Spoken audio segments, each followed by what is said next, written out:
Hello, this is Natalie Bodley. This is my choice book project on the book Emergent Curriculum in the Primary Classroom. Did you know that 75% of teachers every year are transferring to a different school or leaving the profession of teaching after just the first year? What is going on? What is the problem? Teachers are getting burned out. They aren't able to be creative. They have to deal with behavior issues and all kinds of drama, and it's just too much. Is there a way of teaching that increases student engagement, positive behavior, giving the teachers flexibility and the creativity they crave? Yes, introducing the Reggio Emilia approach to early childhood education, also called Emergent Curriculum. So parents after World War II insisted that their children be liberated in order to think for themselves so they could not again be subject to fascism. Teaching democracy in schools at a very early age is a key in that education. Some of the Louis Malaguchi is the mentor of this program that started in the 1960s in the town of Reggio Emilia.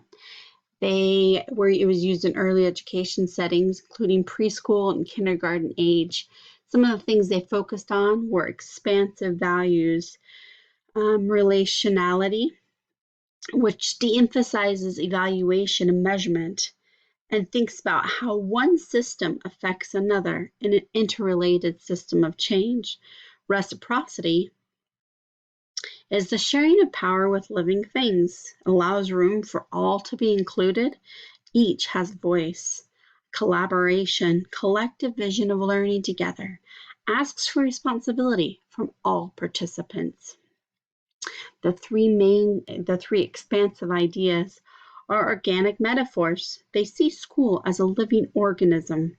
They think of schools as interconnected living system that requires sustenance, nurturing, room to move, grow, and house the pulse of life, instead of an institution of production. Children, as citizens, have rights to participate in society. They have the opportunity to make choices, learn from others, and they're creators of culture. They give them a place of belonging and identity.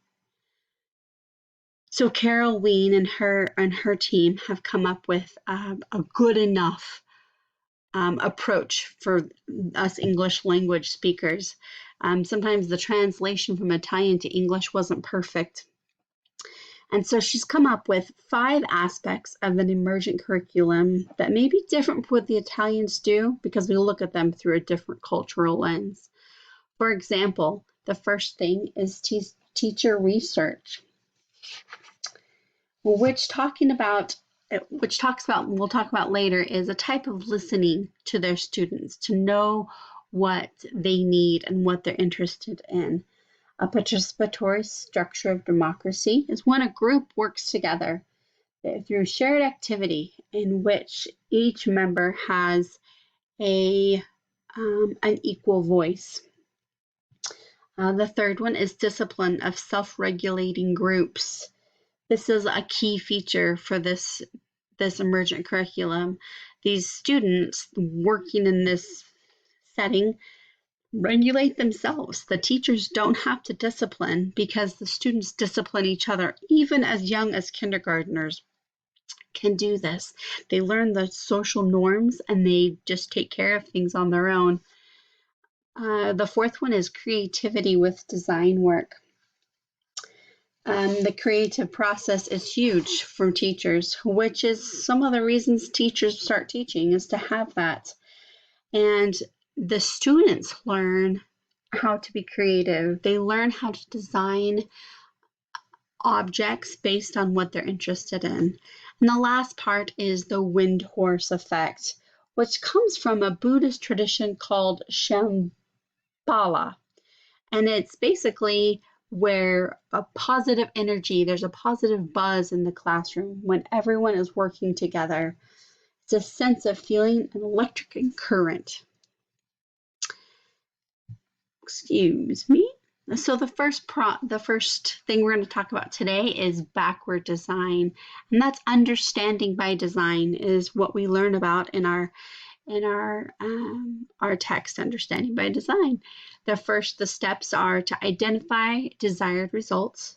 Then we determine an acceptable evidence, what's gonna work for figuring out what they're doing. And the third step is to plan learning experiences and instructions. In an emergent curriculum, the teachers first desire to create, they desire to understand.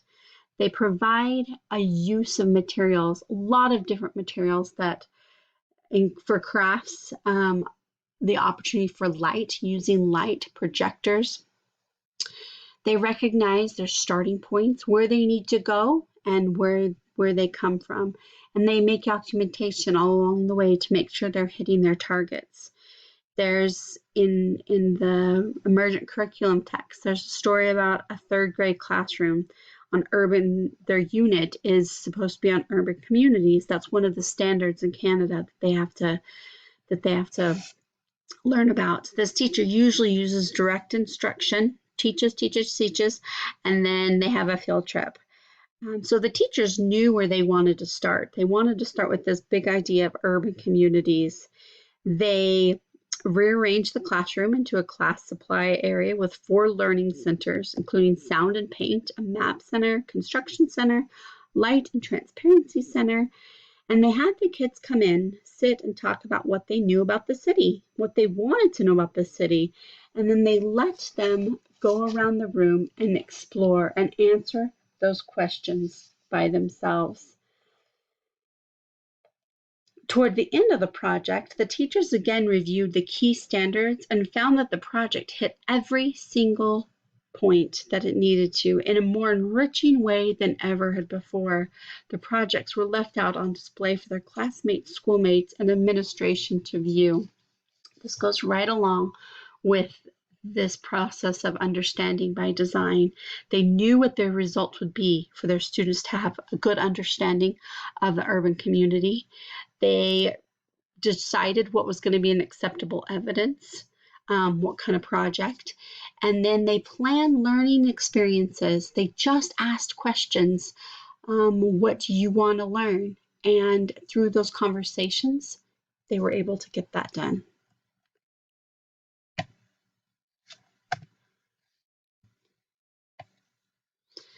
The second principle we're going to talk about is going from a novice to expert in an emergent curriculum. We learned in our week 2, Dr. Kimberly Green taught us about the Dreyfus model.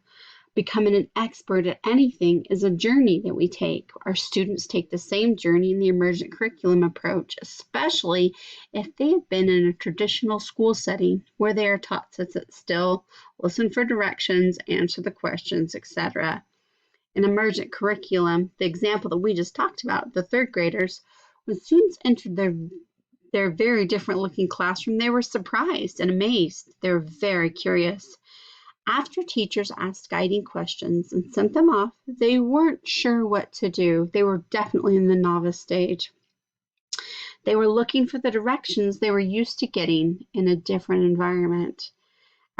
To start, they were quiet. They didn't communicate in their groups. They worked in isolation within their shared space. The teachers encouraged communication. When they were asked a question, they encouraged them to ask their peers instead. Teachers acted as group participants to scaffold. After the first day, teachers decided to add more structure and create a question to go with each learning center. They read the questions, and the students became more confident and more willing to work in their groups. On the field trip, they decided what building they wanted to construct as a group and brainstormed with each other. Mr. Malaguzzi said, "What we do know is that to be with children is to work 1/3 with certainty and 2/3 with uncertainty in the new.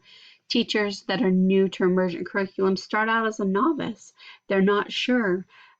They would have never put a square table with a round one, but for these purposes, for these centers, they knew it would work better for their students.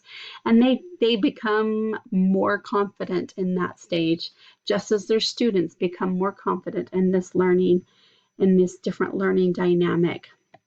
Howard Gardner is someone we've talked about this week in week 4. We know about his theories of multiple intelligences. They fit perfectly with the emergent curriculum approach. Children need to ask questions, be curious, and satisfy their curiosity through exploration. Howard Gardner's, he shows right here 9 intelligences: emotional, social, musical, physical, linguistic, mathematical, ecological, and visual. This is why group work is so important, because within that group, all the intelligences, or most of them at least, will be experienced, and kids can learn to work together and explore and learn new things. Gardner says in his video that there's room in the train for everyone, even if they think and learn differently. Emergent curriculum gives children this opportunity to learn how they want to create how they want to. And this quote says, unless individuals take a very active role in what it is they are studying, unless they learn to ask questions, to do things hands-on, the ideas just disappear. We don't want that. We don't want to have our students get through elementary school, high school, and not remember anything that we taught them, just that they were bored. So having this emergent curriculum where they can hands-on learn is important. It goes right along with the 100 languages of emergent curriculum. It takes multiple intelligences one step further by introducing materials such as light, overhead projectors, the power of an echo, use of wire, plasticine, which is actually clay, etc. You can see some of the pictures here of the projects the students did. They have different materials to show their learning in a way that is comfortable for them. So what does this mean? What does this mean for us as teachers?